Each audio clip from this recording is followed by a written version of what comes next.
Mga katrops, welcome back ulit kayo sa aking channel Sports React PH at ngayon nga ay pag-uusapan natin ang balitang magsasama nga daw sina Stephen Curry at LeBron James sa Team USA at ang inilabas na balitang kakalabanin na ni Jordan Poole ang buong Golden State Warriors. Pag-uusapan na rin nga natin ngayon dito sa ating panibagong video ang kalalabas pa lang na balita na possible nga daw na makuha ng Los Angeles Lakers si Malcolm Brogdon.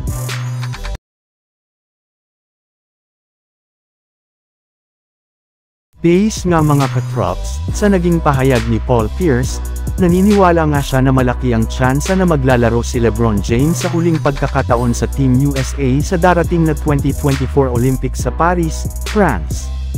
Kaya kung sakasakali man nga na mangyari ito ay possible nga na magkasama-sama silang tatlo ni na Stephen Curry at Kevin Durant. Yes, ito na rin naman nga daw po ang huling pagkakataon na magsasama silang tatlo gayong expected na rin naman nga na magre-retiro na si LeBron James sa mga susunod na taon sa NBA. Maliban rin naman nga dyan ay balak rin naman nga ni Stephen Curry na maglaro sa darating na 2024 Olympics gayong ang Olympic gold medal na lang naman nga daw po ang kulang sa kanyang resume ngayon. Kaya kapag nagkasama-sama silang tatlo ay siguradong ang kakatakutan sila ng lahat ng kanilang makakalabang bansa. Samantala pumunta naman tayo sa ating sunod na pag-uusapan ngayon sa inilabas na balitang kakalabanin na ni Jordan Poole ang buong Golden State Warriors. Ayun nga sa ibinulgar ng sikat na NBA insider na si Anthony Slater, gaganapin na daw po ang unang laro ng Warriors at Wizards sa darating na December 23 sa loob mismo ng home court ng Warriors na Chase Center. Isa rin naman nga ito sa mga pinaka-inaabangang laro sa darating na season gayong expected na nga na magkakaroon dito ang Warriors ng tribute para kay Poole lalo pat isa nga siya sa mga nag-ambag sa nakuhang kampyonato ng kanilang kupunan. Bukod rin nga dyan, ito rin naman nga ang magiging unang laro nilang dalawa ni Draymond Green bilang magkalaban.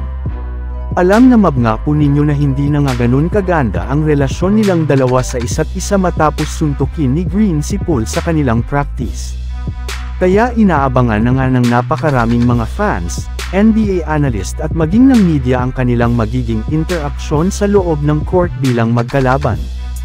Samantala pumunta naman tayo sa ating sunod na pag-uusapan ngayon sa kalalabas pa lang na balita na possible nga daw na makuha ng Los Angeles Lakers si Malcolm Brogdon. Ayun nga dito, kung sakasakali man nga daw po na hindi gumana ang kasalukuyang bagong lineup ngayon ng Lakers ay wala nga silang iba pang choice kundi kumuha ulit ng mga bagong manlalarong sa pamamagitan ng isang trade. At isa na nga sa mga nabanggit na player dito ay ang 6th man ng Boston Celtics na si Malcolm Brogdon na nag-average pa lang last season ng 14.9 points, 4.3 rebounds at 3.7 assists per game sa kanyang 48.4% shooting. Kaya mapapakinabangan nga siya ng maayos ng Lakers. Pero bago pa man nga nila makuha si Brogdon ay kailangan muna nga nilang isakripisyo dito ang kanilang mga players na sina D'Angelo Russell at Jared Vanderbilt.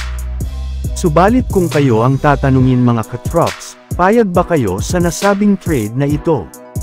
E-comment nyo lamang sa baba ang inyong opinyon at babasahin natin iyan.